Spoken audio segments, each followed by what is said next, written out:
This is Steve Casey with Tennessee Wood Flooring. For those of you in Albuquerque, this is the world's shortest video on how to install hardwood flooring. Now, the very first thing about installing flooring is your substrate. There again, this is going to hit the high spots, and that's going to be about it. But it's not rocket science, quite frankly. Advantech is fine, plywood is fine. The only thing that makes wood grow is moisture, so you need to check your moisture of your subfloor, and there's no way of doing that without a moisture meter. It needs to be under 10% before you install hardwood flooring on top of it. Next thing, felt paper. Put your felt paper down. It's a cheap moisture barrier for anything that has moisture in your subfloors or your crawl space. A lot of people sometimes want to not put felt paper down. They say they're on a basement, but it is a sound barrier as well. It's kind of like tapping on a metal pipe. You can hear it 5 floors up. So whatever cushion you put in between holds the noise down.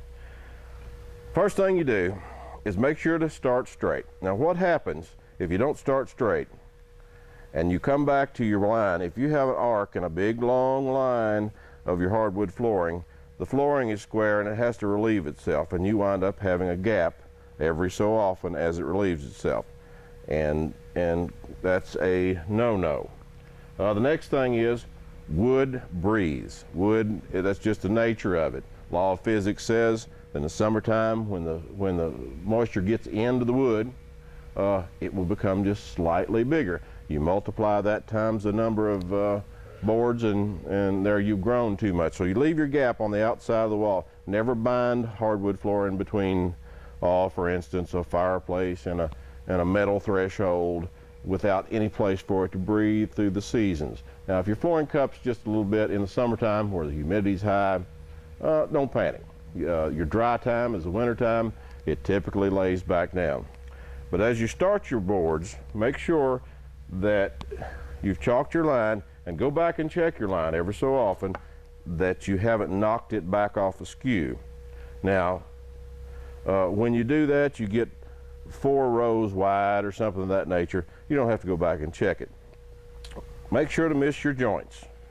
Miss your joints at least, 3 inches. There again, common sense will tell you if you're laying, if you don't miss one more than 3 inches, nobody's going to die from it, and you'll never see it again.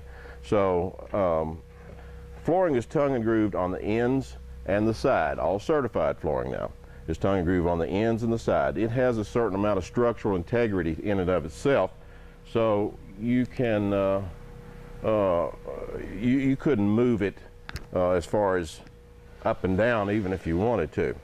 Miss your joints about 3 inches. Now, this is a pneumatic nailer. All this amounts to at about a 40-degree angle. It goes on here. It's obvious. It goes into the tongue, clips onto the side. You hook your air hose up here, take the hammer, pop it.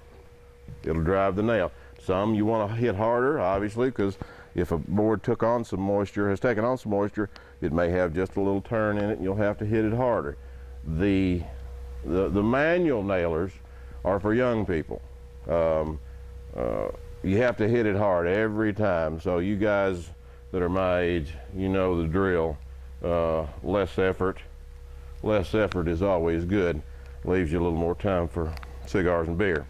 Other than that, it's not really rocket science. Now, there's 1,000 other things that are involved in installing hardwood flooring, most of which common sense will take care of, some of which it won't.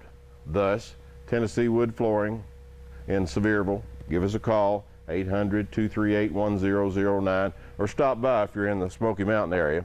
And if you have some questions, you'll get somebody on the phone, and we'll give you our advice on it. We've been doing it quite a while. Steve Casey, Tennessee Wood Flooring.